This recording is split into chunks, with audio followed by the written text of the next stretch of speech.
The Crown Prince sent people to the village to find the one who had once saved his life. I looked at my gravely ill mother lying on the bed, gritted my teeth, and pulled out the jade pendant from the bottom of the chest. The soldiers were overjoyed when they saw the jade pendant and brought me before the Crown Prince. At that moment, words flashed across the sky. How dare the female supporting character take credit for the female lead's deeds? It clearly wasn't her who saved him. It's fine. The male lead already knows, once the female lead returns, he'll throw the female supporting character into the dungeon. Then for now, let's just watch the female supporting character make a fool of herself. It should be quite entertaining. This time, I didn't intend to deceive the Crown Prince. The man before me, dressed in lavish robes, exuded an air of nobility that was impossible to conceal. His gaze was deep and intense as he stared at me.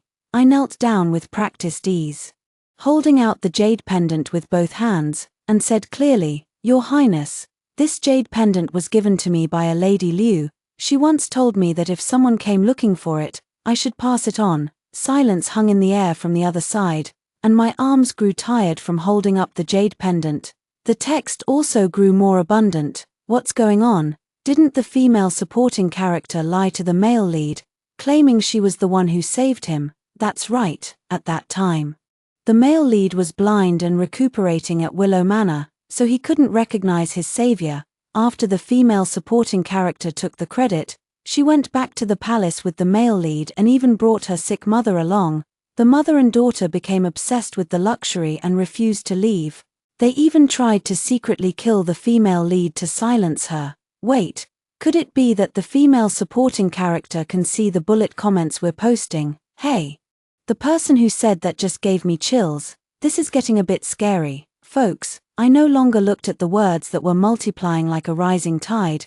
Instead, I fixed my gaze on Xiao Chongyang before me. He pursed his lips, his expression growing colder. After a long pause, he finally spoke. "Liu Yingyang, you knew my identity all along." I was startled at first, but then I calmed down and replied, "Just now, I heard someone mention His Highness the Crown Prince, and when I entered, someone also addressed you as Your Highness, so I followed suit." I never expected Xiao Chongyang to fixate on this mistake. Indeed, perhaps in his eyes, a village girl like me had never seen him before, but he didn't know, and even the barrage didn't know. I have been reborn into this life. In this life, I will not follow Xiao Chongyang back again. Those bullet comments were right. I am the daughter of a hunter. When I was 10, my father went into the mountains and disappeared. The villagers searched for a long time but could not find any trace of him, leaving only my mother and me to rely on each other. As time went by, some people began to have ideas about my mother, wanting her to remarry and take me with her. My mother, unable to bear the constant harassment, took me and left our hometown, arriving at Willow Village. Here, the women made a living by weaving, and my mother brought me along to learn the craft. We managed to make ends meet, and our days were peaceful and smooth, until one day, a young woman knocked on our door. She said she wanted to come in for a drink of water, but before she had taken 2 steps, she fainted and fell to the ground. My mother helped her inside, only to see her clothes stained red with blood at the abdomen. Now I know. She is the female lead mentioned in the bullet comments. Liu Chunying. She is a free-spirited and unrestrained woman of the martial world. I don't know why she was injured. And she didn't tell us, saying she was afraid of causing us trouble. Soon, people outside began searching door to door, asking if we had seen a strange woman. I recognized them as the servants of a local bully in the town, so I shook my head and sent them away. While speaking, Liu Chunying was hiding behind the door. Later, when Liu Chunying left, she left behind a jade pendant. She said it was given to her by a noble young master and that it could probably be exchanged for a good amount of money. So in my previous life, when I found out someone was looking for the jade pendant, I took it and went to see them. That was the first time I had ever seen such a handsome man. He asked me if my surname was Liu, and I nodded. He asked again, "Are you willing to return to the Eastern Palace with me?" I thought it over and asked him, "Can you have someone cure my mother?" Xiao Chongyang agreed. Yes, he had brought imperial physicians with him, who diagnosed my mother and prescribed medicine. After mother recovered from her illness, We returned to the capital with Xiao Chongyang. Xiao Chongyang settled her in a small courtyard in the capital, leaving behind over a dozen maids and elderly servants. While I moved into the Eastern Palace, the rules here were numerous, and I found it difficult to adjust everywhere. So I told Xiao Chongyang that I was not the one who had saved him. He said he knew and told me to settle in with peace of mind. I ended up staying for 3 years. During that time, Xiao Chongyang treated me very well. At first, some palace attendants called me a vulgar country girl to my face, and it reached Xiao Chongyang's ears. He scolded the person, dismissed them from the palace, and after that, there were no more dissenting voices. He knew I wasn't used to living there, so he didn't force me to learn the rules. He even took me out of the palace and let me stay with my mother for longer periods. The maids said they had never seen the crown prince care for anyone so deeply. Xiao Chongyang had no other wives or concubines, and I indulged in his affection day after day, until he met Liu Chunying again. Now that I think about it, everything becomes clear. Liu Chunying, the female lead mentioned in the bullet comments, was a perfect match for Xiao Chongyang from the very beginning. That's why, in his previous life, he grew to like Miss Liu more and more. When he learned that Liu Chunying was being hunted down, he captured the assassin. Then, without even giving me a chance to explain, he locked me in prison, convinced that I had hired an assassin to kill someone. In the prison, I couldn't see the light of day. When the palace maid brought me food, she sneered and said, "I told you long ago that His Highness was just indulging in a fleeting fancy. Did you really think you were someone important?" But at that time, I still clung to the illusion that Xiao Chongyang had his reasons, that perhaps he had other plans for me. I leaned against the narrow window, distinguishing day from night, making marks on the wall. 5 days, 10 days, 20 days. Finally, I looked forward to the jailer's arrival. But he told me that my mother had died. I couldn't believe it and pressed him for answers. How she died, when she died, whether he was lying to me. He impatiently shoved me away. "Then let me die, if you have the nerve. Go ask the crown prince." I wanted to ask Xiao Chongyang why he locked me up. If he was angry that I had deceived him, he clearly already knew the truth. And in those moments of deep affection, when he whispered Ying and forced me to promise to stay with him forever, had he forgotten? In this second life, everything has an answer, because I am not the female lead mentioned in those strange comments. Even without seeing the comments, I would have the self-awareness to stay far away from Xiao Chongyang. But I never expected that the day I was reborn would be the very day Xiao Chongyang came looking for the jade pendant. My mother's illness was truly severe, and ordinary doctors only made it worse. I thought, if I exchanged the jade pendant for Xiao Chongyang's treatment of my mother, he would probably agree. Xiao Chongyang stared at me for a long time before finally ordering someone to retrieve the jade pendant. He glanced at it and said, "This isn't the one I had.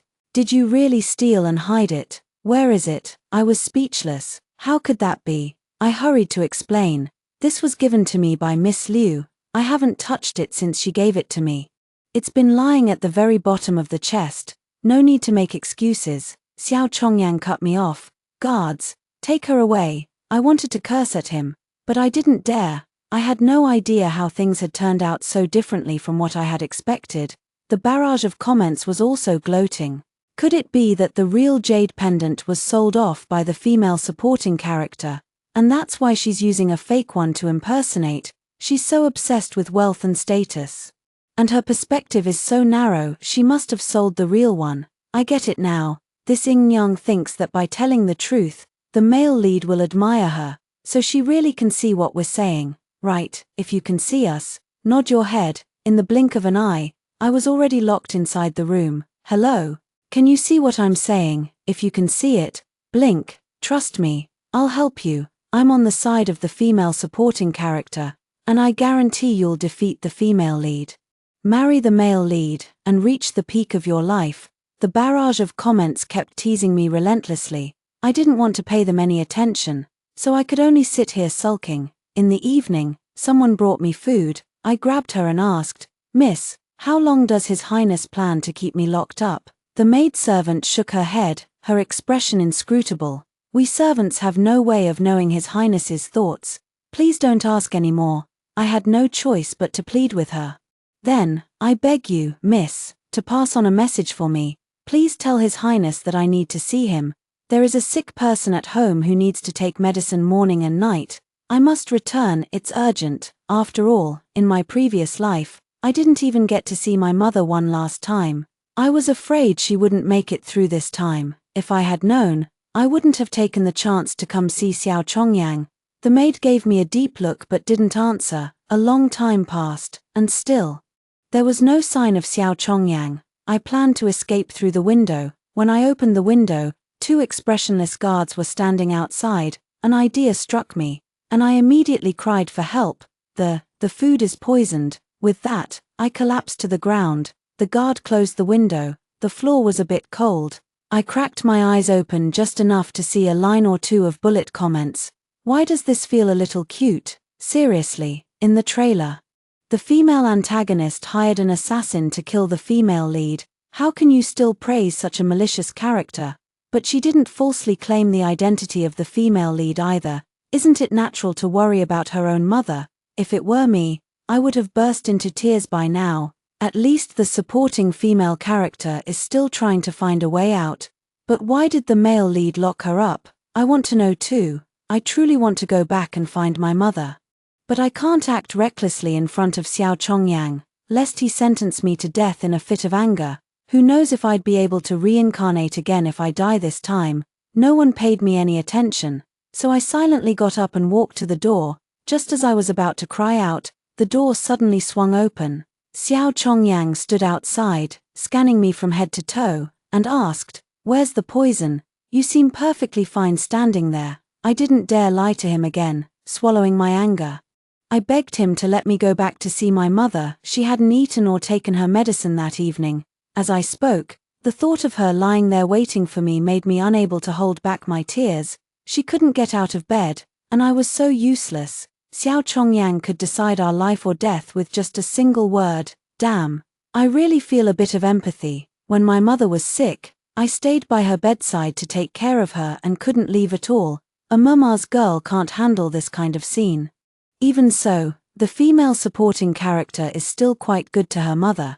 I was waiting for Xiao Chongyang's reply, but unexpectedly, he suddenly asked, "I can cure your mother, but are you willing to come back with me?" "Go back where?" I blinked, wiped away my tears, and explained again, "Your Highness, I truly am not the Miss Liu who saved you. That jade pendant was given to me by her, and I have never touched it. If your Highness saves my mother, I will be eternally grateful and pray for you day and night." Of course, that was a lie. I still remember the grudges from my past life. What a cunning move. Are you ever going to stop? According to you, no matter what the female supporting character does, it's wrong. So what do you want her to do? She's not even pretending to be the female lead anymore. Why is the male lead still holding on to her? The comment section erupted into arguments. Xiao Chongyang's expression darkened gradually. He asked, "So you're determined, even if I offer you endless wealth and honor, you still refuse to come with me? Is that it? If I am to repeat the same mistakes in this life, then what is the meaning of the rebirth granted to me by heaven?" I simply knelt on the ground, my tone both devout and humble. "Wealth and honor are not what this common woman seeks. I appreciate your Highness's kindness." Above me, there seemed to be a sharp intake of breath. A familiar chill sent a tremor through my heart. After a long while, Xiao Chongyang turned and left in a huff, tossing back a final remark before he went. "Fine, remember your words today. In the future, don't come begging me to take you away again." Good, good, good, finally. I don't have to watch the female supporting character dig her own grave anymore. But there won't be any more drama to watch either. I breathed a small sigh of relief. Let them go find their amusement elsewhere. I was escorted home by Xiao Chongyang's maid. In my final days of the previous life, if there was anyone who could offer me a sliver of comfort, it was this young lady named Qiu. Like Xiao Chongyang, she never showed her emotions. When the other maids in the Eastern Palace deliberately brought me spoiled food, it was she who made a special trip to see me. Promising to discipline those servants who took the opportunity to mistreat me, I asked her why Xiao Chongyang had locked me up, and she shook her head. She only said, "Could you wait patiently, miss? it was because of her words that I always thought Xiao Chongyang had his own difficulties. Now that I think about it, it was truly naive and laughable. The carriage stopped at my doorstep, and before it came to a complete halt, I immediately jumped down and ran into the house. Afraid that something might have happened to my mother during this time, to my surprise, as soon as I entered the courtyard, I saw two unfamiliar young maids brewing medicine, one crouched by the medicine pot, the other holding a tray and a medicine bowl. "Miss Liu, His Highness ordered physician Shen to examine your mother. He prescribed this medicine, saying it should be taken for 3 consecutive days. When the time comes, he will return." Behind me, Choshure's voice calmly spoke.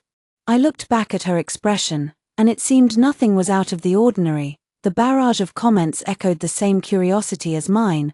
Why does the male lead seem a bit strange? He's so eager to treat the female supporting character's mother. I don't want to watch anymore. If you can't find the female lead, just look somewhere else. The male lead is so stupid. I feel like the male lead is doing it on purpose. Is he really blind and has taken a liking to the female supporting character? Whether Xiao Chongyang is blind or not, I don't know, but his heart is truly black. The medicine was ready, and I took the bowl proactively. "I'll take care of it. You can go back now, thank you." When I walked to my mother's bedside, I took a sip of the medicine first. The barrage could see my caution and started cursing me for not recognizing their good intentions. Let them be. Just like in my previous life, after my mother took the imperial physician's medicine, she gradually began to recover. I was thinking that once she got better, I should take her away from this place.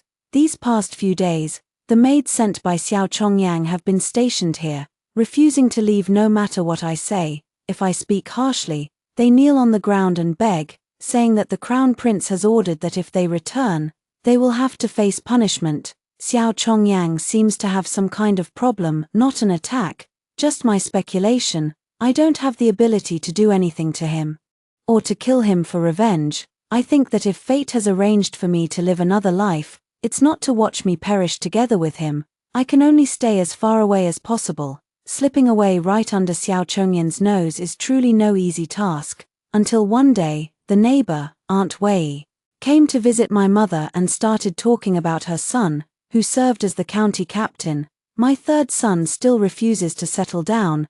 How am I supposed to face his late father in the afterlife? The silent barrage of comments finally saw a few more appear. Element detected. Is the female supporting character about to have a romantic storyline?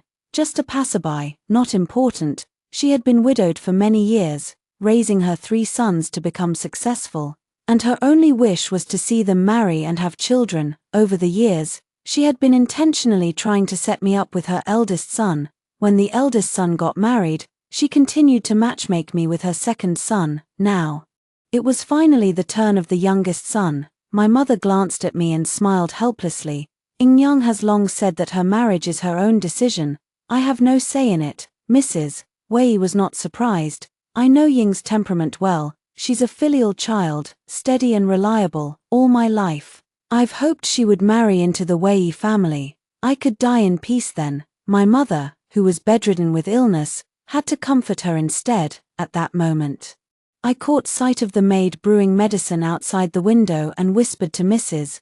Wei, "Aunt, if third brother is willing to leave his hometown and take me and my mother away to another place, I will marry him." The bullet comments began speculating about my true intentions again. The supporting female character is up to her tricks again. If she runs away now, will the male lead chase after her? Of course he will. Xiao Chongyang is afraid she deliberately hid the female lead's whereabouts from him, so how could he let her escape? I never intended to involve others, but traveling alone with my mother made our progress slow. Unexpectedly, Aunt Wei was overjoyed. She nodded. Willing, wait. I'll go tell Sanlang the good news. You two can leave tonight." I was speechless. Damn it. This Sanlang turned out to be a cheap bargain. Isn't this a bit too eager?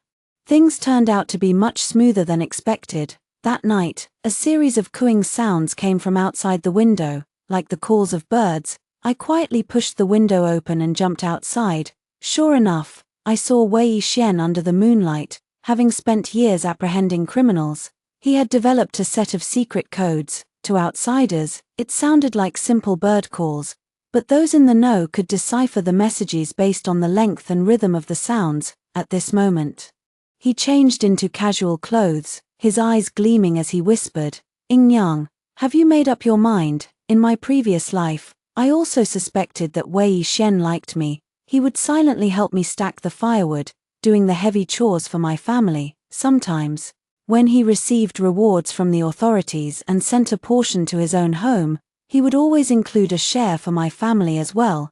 But when I tried to probe him, he would only say seriously, 'Miss Liu, there's no need to overthink it. My mother told me to lend you more help. With him around, even the local ruffians wouldn't dare approach us mother and daughter. But now, I'm not sure what Xiao Chongyang truly feels about me. At a time like this, if Wei Shen helps me escape, would he be putting himself in danger?' I decided to be completely honest with Wei Shen about my current situation. I told him about Xiao Chongyan's identity, explained why there were 2 additional maids in the household, and shared my plans for the future. "So, Brother Wei, you should still give it more consideration." Wei Shen feigned sudden realization. "No wonder I saw guards outside. It turns out they were here because of you. It's no trouble," he added. "I've already resigned from my position as county captain today and can set off at any time." I never expected his actions to be so swift, I thought for a moment, but the maids in the room, easy enough. Wei Shen followed me as we jumped through the window and, before they could scream, tapped their pressure points to put them to sleep. My mother had also anticipated something happening tonight and hadn't slept. Wei Shen carried her on his back and headed toward the back door of the house. Thanks to Xiao Chongyang, my mother and I fled our long-time home like thieves. Fortunately, Wei Shen's lightness skill was exceptional. He carried us out one by one without being noticed by the guards. Even after we were safely in the carriage and had escaped Liuzhuang Manor, my heart still hadn't settled. But suddenly, I thought of a way to rid myself of Xiao Chongyang once and for all. Watching the bullet comments drifting by from time to time, I deliberately sighed. "Miss Liu, the jade pendant you gave me has been found by someone. I wonder where you are now. Is the supporting female character really willing to give up such a good life? That doesn't seem like her personality. Putting on an act again, isn't she? Does she plan to completely eliminate the female lead and take her place? No, is Xiao Chongyang such a great person? Should all women like him? My baby is out there doing good deeds right now. Don't even think about trying to frame her. At this time, Ying should be learning martial arts with them on Tsongping Mountain." I was relieved that I had caught the key words. On Tsongping Mountain, a group of righteous warriors had gathered. They often robbed the rich to aid the poor and were called grassland heroes by the common people. In his previous life, Xiao Chongyang was ordered to suppress the bandits, and it was then that he brought Liu Chunying back to the Eastern Palace. If I could arrange for them to meet earlier, wouldn't that mean there would be no trouble for me? So I lifted the carriage curtain and said to Wei Shen outside, "Third brother Wei, I remember you mentioning the heroes of Tsongping Mountain before. Why don't we go and seek refuge with them?" Wei Shen paused for a moment. "It's possible, if we can shake off the pursuers behind us." Only then did I look back, faintly. I could see a group of riders in hot pursuit. I couldn't tell if the one leading them was Xiao Chongyang, but they had caught up so quickly. I turned to Wei Shen and pleaded, "Third brother, if they catch up, when I go down to stall them, please take my mother to Tsongping Mountain without fail." Wei Shen remained silent, raising his whip and striking it down. As the carriage sped forward, my mother sobbed, "Ying Yang, what crime have you committed? Don't hide it from me anymore. I've lived long enough, I'm willing to take the blame for you." My nose tingled with sourness, and I grew to hate Xiao Chongyang even more. Unable to understand why he still refused to let me go, both my mother and I lost our lives at his hands. Just because he is the crown prince, does that mean he can do whatever he wants? The world is vast, but where is there a path for me to survive? The carriage could not outrun Xiao Chongyang's steed. I had Wei Shen take my mother to safety first. Then I jumped off the carriage and rolled toward the haystack, tumbling until the world spun around me. A hand lifted me onto a horse. And above me came the icy voice of Xiao Chongyang, who said, "I've arrived just in time to witness a fine drama of a man and woman eloping. Liu Yingyang, You truly continue to surprise me." My head was still spinning, and all I heard was his incessant chatter without understanding a word. When I finally regained my senses, I said, "Your Highness, what crime has this common girl committed?" "Harboring a fugitive wanted by the court," Xiao Chongyang said. "Wei Xian killed someone and fled. Yet you still associate with him. You truly have no regard for your own life. How could that be? Third brother Wei is honest and dutiful, always helping the local community.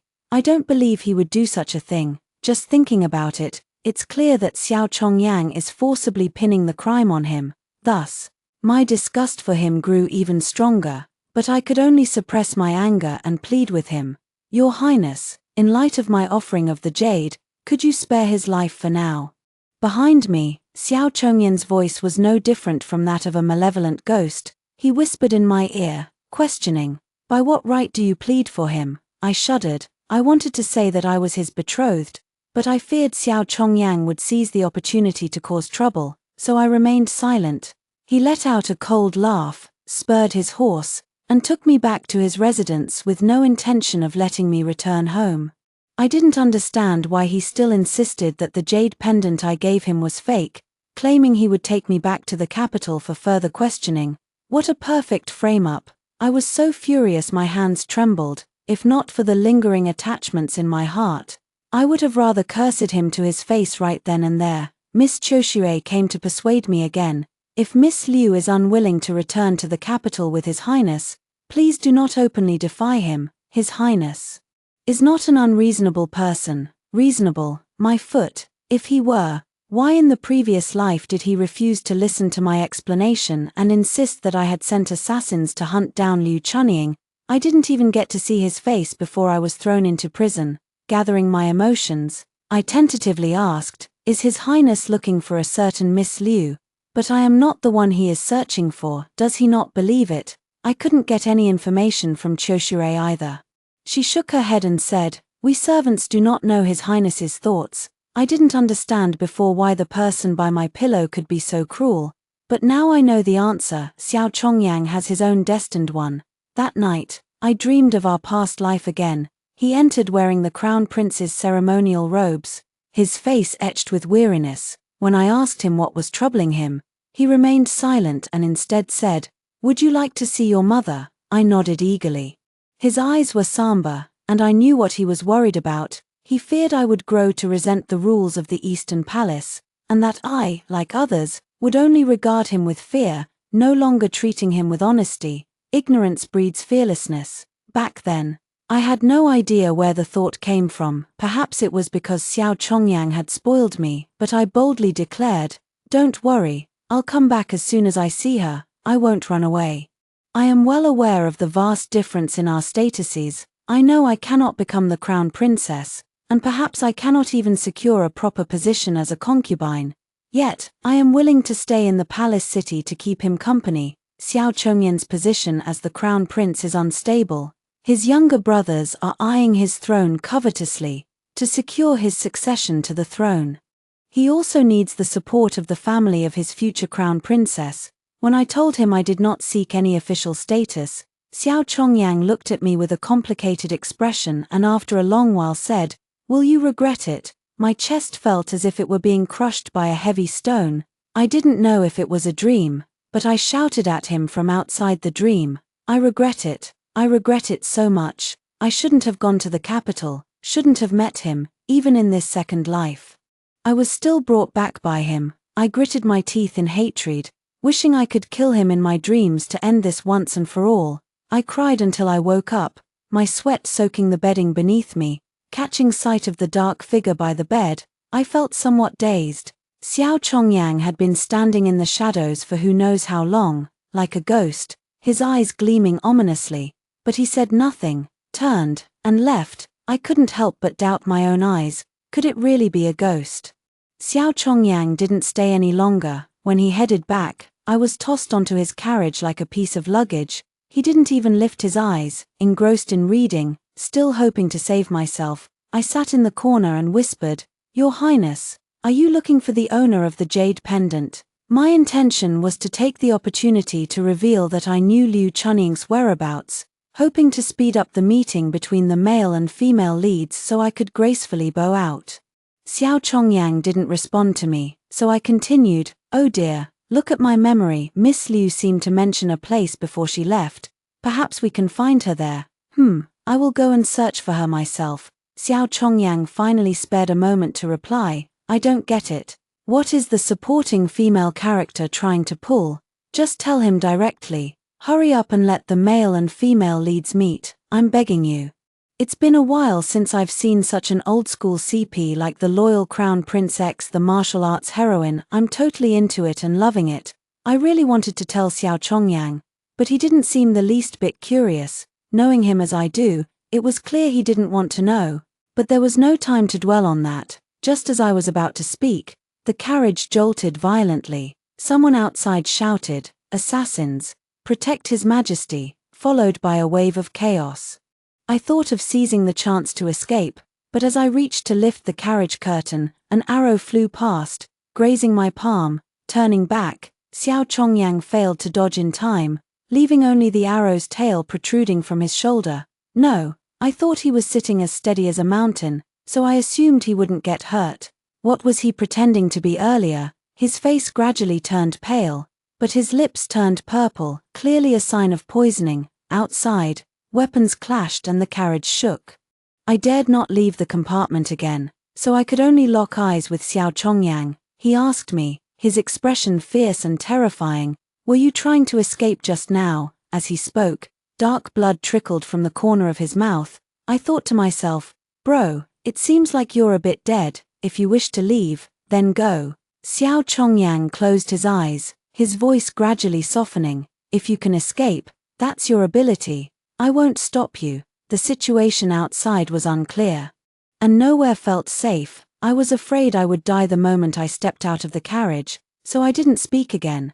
But Xiao Chongyang suddenly let out a cold laugh. When he opened his eyes again, there was a hint of tenderness in them. I wasn't sure if I was seeing things, but his gaze had softened considerably as he called my name. "Ah Ying," just like in the previous life. Actually, I've always had a faint suspicion in my heart. Could it be that Xiao Chongyang has also been reborn? So that's why he would do some unreasonable things and keep holding on to me. But why did he hide it from me? My thoughts were in chaos until the noise outside gradually subsided. When Qiu Shui came to check the carriage and saw Xiao Chongyang with an arrow wound, her eyes widened in shock, but she didn't make a sound. First, she sealed Xiao Chongyang's pressure points, then she looked at me with a pleading gaze. "Miss Liu, it's dangerous outside. Please stay here and rest assured." Of course I know that, otherwise I would have taken the chance to escape. But soon, Xiao Chongyang fainted amidst a barrage of shocked comments.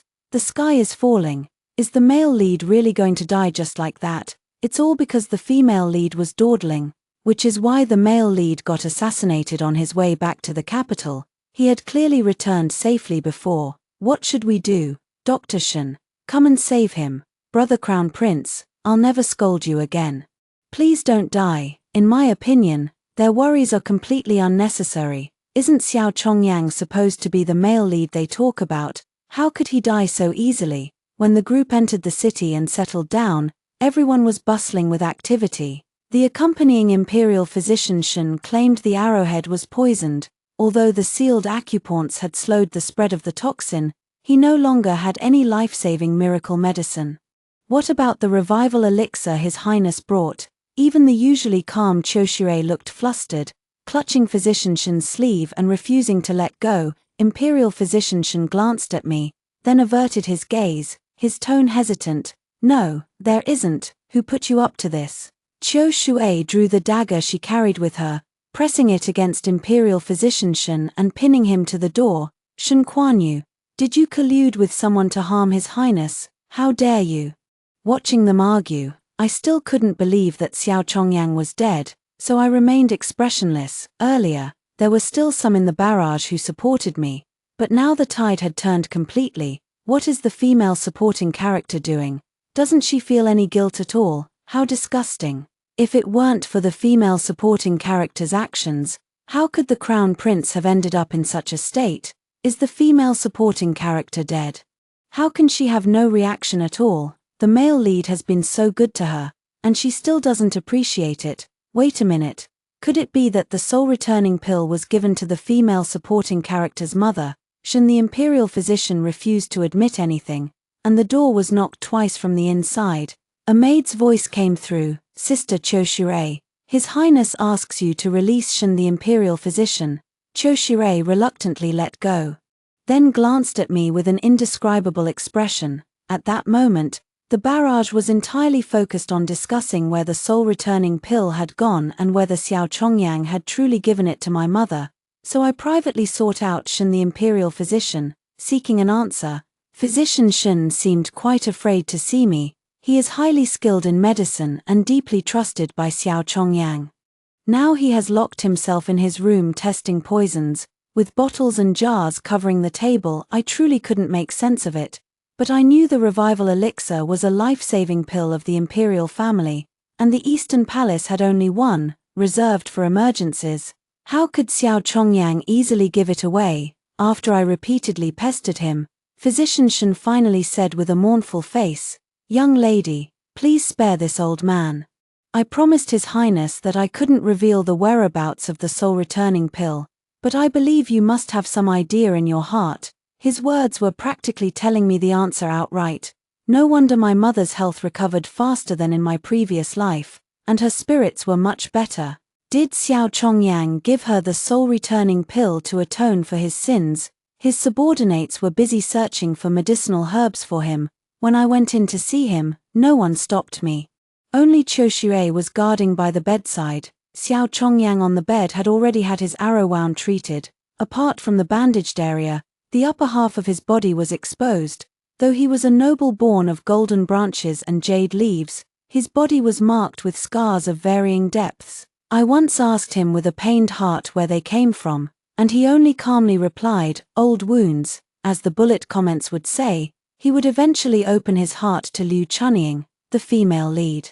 Like a blazing sun, would heal his desolate soul. Of course, when someone is on the verge of death, the priority is to heal the body first. Imperial Physician Shin risked his life and career, doing everything he could to buy time and keep Xiao Chongyang alive. After a night of effort, he excitedly announced that he had formulated an antidote, but couldn't guarantee its effectiveness. Then, "Can we have someone test the medicine?" Xiao Chongyang's loyal servants were fiercely protective of their master, each willing to step forward. They claimed their lives were worthless, that dying was no great loss, and that dying for His Highness was a worthy cause. People are divided into classes, and everyone thinks this way, but it shouldn't be so. I clenched my fists and made a decision. I'll do it. Let this be my way of repaying His kindness in giving me medicine in this lifetime. People tried to stop me from drinking the poison, but I said I trusted Physician Shin. It might not kill me. If we both survive this, I will also ask Xiao Chongyang for one final favor, to go our separate ways from now on. As the poison reached my lips, I suddenly saw the barrage of comments erupt before my eyes.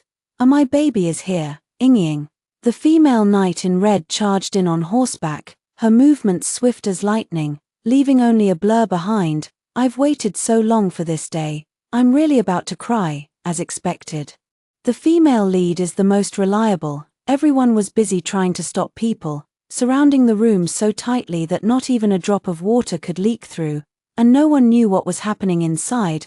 The live comments reported in real time that Liu Chunying had detoxified Xiao Chongyang, and the male and female leads had met ahead of schedule, so there would be no need to watch a supporting female character like me jumping around anymore. I thank them. But Liu Chunying still ended up fighting with the guards. They fought from inside the house all the way into the courtyard. While fighting, Liu Chunying took a moment to say to me, "Sister Liu, third brother Wei is on his way back. He told you not to worry." I quickly nodded and turned to Choshire, telling him that Miss Liu was the person His Highness the Crown Prince was looking for and that he shouldn't harm her. Choshire was half convinced and half doubtful. The supporting female character finally said something decent. "Just get off the stage already. I want to see the romantic scenes between the male and female leads." In the midst of the heated fight, Xiao Chongyang, who had been unconscious for a long time, was helped to the door. His lips, pale and trembling, parted as he said, Let her go. The male and female leads finally reunited, and I breathed a sigh of relief, seeing my impending freedom. Your Highness. I thought to strike while the iron was hot and bring up the matter of him letting me go sooner, but Xiao Chongyin's body swayed. Ignoring me, he weakly said to Liu Chunying, "Miss Liu, come inside with me." Liu Chunying followed him, and the two of them talked inside the room for a long time while I waited outside. The barrage is full of mockery aimed at me. I want to tell them to stop scolding me. A love triangle is indeed too crowded, and haven't I been trying to break it up all along? When Liu Chunying came out, she looked very unhappy. Did that dog of a male lead upset my baby again? Has he forgotten who saved his life? Didn't the male lead also say nothing? He just let Ying accompany him back to the capital. This is what you call love at first sight. Let's put those two words on the big screen. Perfect match. Only when she saw me did Liu Chunying manage to force a smile. Little Liu, let's go to the capital together. Me, how did she get turned, after that? I pulled her aside to a secluded spot and explained the whole story to her, why I had offered the jade pendant, and how deeply I regretted it now that he has found you. There's nothing more for me to do here. I hoped she would put in a good word for me and let me go. Liu Chunying's eyes were filled with helplessness, as if she had much to say, but in the end, she sighed and said, "Forget it. When third brother Wei arrives, you'll understand, but I don't understand. I know that Xiao Chongyang has most likely been reborn just like me, but he should be aware of my intentions. Let bridges be bridges and roads be roads. Why must he insist on forcing things? Now that the female lead has been found, he still refuses to let me go." I desperately wanted to rush in and confront him, but Qiu Shui stopped me at the door, saying he would only see Liu Chunying and no one else. A sense of powerlessness spread through my heart. I felt like killing someone. Fortunately, Wei Shen finally arrived. I looked at him, filled with grievances, but he simply briefed me on my mother's current condition before going inside to see Xiao Chongyang. Immediately, a chorus of bird calls echoed one after another from inside the room. What's going on? Is there something our esteemed members aren't allowed to hear? But this scene is just hilarious. I'm genuinely curious why the two of them would communicate in code. Could it be that they're worried about eavesdroppers? But the people left now should be Xiao Chongyin's trusted allies. What is there to distrust? Then perhaps what they're guarding against isn't people, but rather those bullet comments that are coldly watching us from who knows where, as if watching a play. They can't understand Wei Shen's secret language. That's right. Even if we communicated through letters, there's no guarantee they wouldn't see them. Only a private code with its own rules would work. They wouldn't know its meaning. Xiao Chongyang seemed unfamiliar with the secret language, merely learning it as he went, emitting cooing sounds, and Wei Shen was like a dutiful mother goose, patiently teaching her child the skills for survival. The two of them had been cooing at each other ever since they met, until it was time to set off back to the capital once again. I was riding in the carriage with Liu Chunying. She suddenly mentioned to me, after Aunt Shen arrived at Songping Mountain, she believed it was her deceased husband. I was utterly shocked. "You mean, my father?" Liu Chunying nodded, then shook her head. "Not sure, that's the second in command of our Songping Mountain. The spring water sword Guan Hensheng, whom we call Master Guan. His manner takes in many homeless orphans, and he himself is a man of great righteousness. Though he has no memory of his past." I held Chunying's hand. I want to go find her. Don't worry." Chunying's gaze was firm. "Aunt Shen will be fine.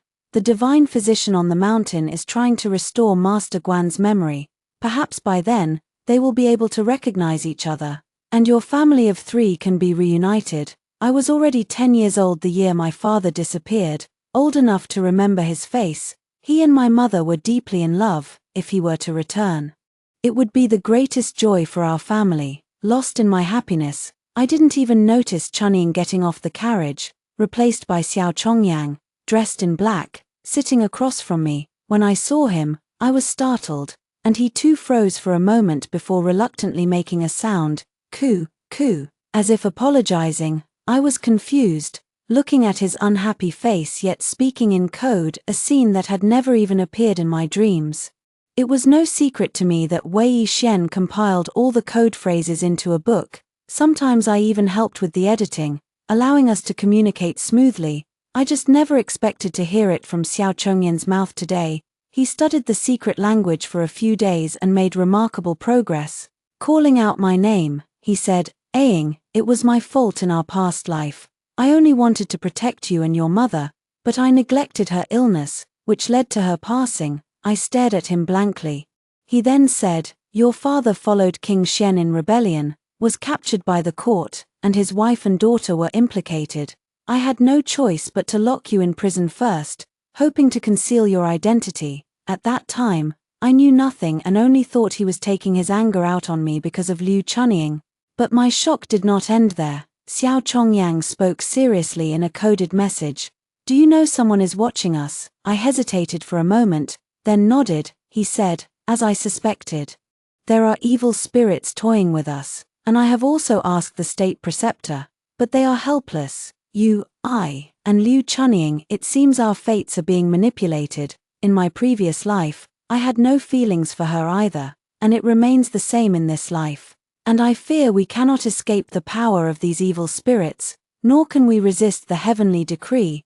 We have no choice but to go with the flow and plan carefully for the long term." Thank Wei third brother, he packed many idioms into his secret messages, ready to use, which is quite convenient. Xiao Chongyang called those bullet comments divine texts, so he could see them too. I understood what he meant. Even if he weren't the crown prince, given his temperament, he would never allow himself to be controlled by others. He wouldn't do what the bullet comments told him to do, and he couldn't accept a female lead who was arranged for him. Moreover, "I have only ever liked Liu Yingyang from start to finish." He mumbled for a long time before finally uttering those words, and just like in the previous life, a faint blush crept up to the tips of his ears.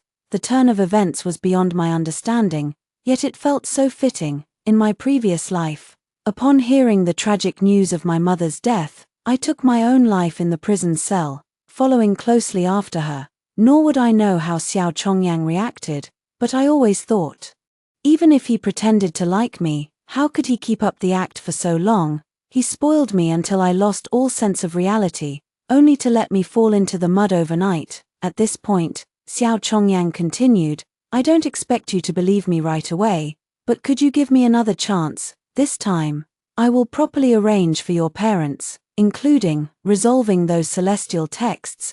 The outsiders look down on us, manipulating our lives. I don't want to be constantly watched either." So I asked, if I leave alone, over time, perhaps I won't see the celestial texts anymore. Why must I stay by your side? Xiao Chongyang first showed a hurt expression, then suddenly seemed to think of something, his eyes lighting up. "You were willing to test the medicine yourself to save me, how could you not like me?" I made a cooing sound. "You've misunderstood. I'm repaying a favor. You gave the medicine to my mother, which is why you couldn't detoxify." We continued our secret conversation amidst a barrage of shocked comments on the screen, until Liu Chunying's voice sounded from outside. "Are you two done cooing? There's an ambush ahead." Xiao Chongyan's departure from the palace this time attracted too many assassins. Fortunately, this group of people had low martial arts skills and were quickly subdued. He looked at me, paying no attention to the situation outside, unable to openly speak words of persuasion. He let out a sound like the chirping of a young bird. I once told him that I knew he was caught in a storm of bloodshed, and I also understood the loneliness of the palace. In this lifetime, having met him, I would go wherever fate takes us, without the need for eternal togetherness. He accused me, questioning why I had broken my promise and was leaving him alone behind. I did not know how to respond. I can't even articulate my thoughts clearly with whispers. So I remained silent and gestured to see him out. "No, can someone tell me what they're talking about, all that cooing and murmuring? Is it really that fun? I get it now, maybe it's a side effect of the male lead being poisoned. Can you please speak in plain language? Whatever, is it time to move on with the plot now? Although it's a bit different from the preview, it shouldn't matter much, right?" In the barrage's imagination, Liu Chunying and I would be taken back to the Eastern Palace. And I, gradually growing greedy for wealth and status, would still commit the foolish act of framing Chunying, continuously scheming against her in an attempt to take her place. When Liu Chunying got on the carriage, I asked her in code whether she could also see the bullet comments. Chunying covered her ears. So annoying. The three of you cooing and chirping are making my head spin, this damn life. From outside came Xiao Chongyan's cough. Only then did Chunying lower her hands, a look of despair in her eyes, and asked, "You mean?" Before glancing upward, she hadn't learned the secret language, but we were so in tune that she understood what I was asking and nodded. Only then did I confirm that all three of us could see the bullet comments. While they remained unaware of this fact, how to shake them off and no longer be watched by them became our shared goal.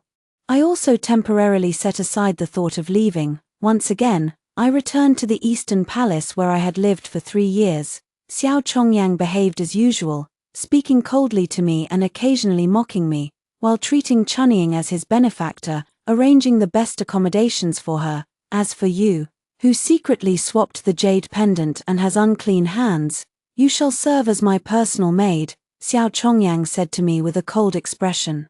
I just wanted to roll my eyes and didn't respond for a long time. Xiao Chongyang, coo.